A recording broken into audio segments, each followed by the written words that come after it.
dangerous in here because I'm in here, but we have a professional standing next to me, Shannon from Zilly Cakes, the head artist, the cake artist at Zilly Cakes on Elmwood Avenue. And your family's here. We want to get them in here. So if the folks in the control room hear us, send them back in. They have to leave for a minute, but they're taking the day off to be here. So we want them here watching this. We're going to make some fondant now. We are. Right? We're going to get down to the fondant. Here we go. So the first thing we have to do is get our gelatin in our hot water so that it can bloom.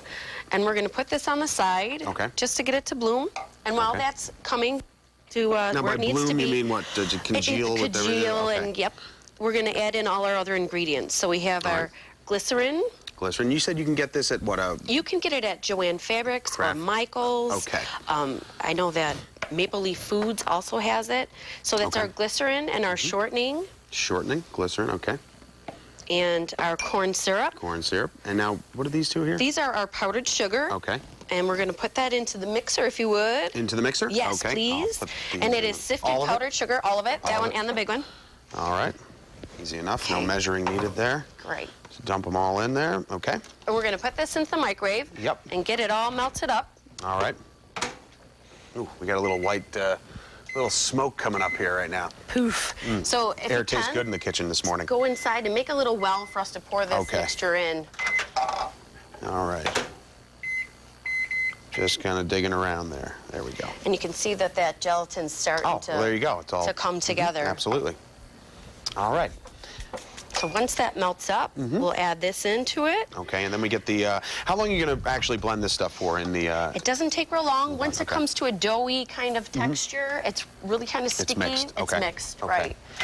Now, we also have a finished product done because we don't want to make a lot of noise with our mixer, of course, so... It does stress your mixer out. I would never recommend a hand mixer for fondant.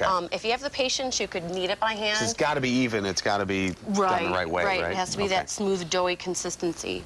So, I mean, while we're doing this, if you want to get started kneading that fondant, I've greased down your surface so your fondant doesn't stick. So that's definitely something you want to do? Definitely something you want to do. Okay, now I'm going to knead it a little bit? You're going to knead it just like you're kneading dough for bread. Fold it over on itself and kind of get it to a nice, smooth consistency. Oh, wow, that is tough. It is quite a workout. You need some muscles. Yeah. Too bad I don't have any. This is, okay, so we're going to knead it. We're also going to use a rolling pin, too, as well. Correct, we are. When we get it all kneaded and to where we need it, we're going to bring where we need it, get it? Where we need it. We're going to bring our cake out, and we're going to cover the cake. Okay. Yeah, well, that cake has been cooling in the fridge for a little while. Right, I'm going to grab that out now. Now, you guys also make wedding cakes and stuff, and you do all kinds of designs, right? We do. We do anything your heart desires. Custom-made stuff. Custom-made. I love when brides come in and bring me a challenge. I love when they come in and bring, you know, the big special birthdays, the 80th, the 50th, the ones that are really, you know, over the top. Landmark ones, right? Yeah. Now, you've been doing a lot of zombie cakes, you've been telling me about? Yeah. We have definitely been doing zombie cakes. It's a new craze. We have the coolest brides coming in. I just adore it. Now, you get a lot of orders, so you take like 4 at a time, you were saying, right? Because everything is so custom, right? And we're rather small. We only take 4 to 5. Okay, we've got a minute to go, so we got to speed this process up. All right, I hope I kneaded this decently. That looks good. Yeah, no, it doesn't. I could tell. I could tell.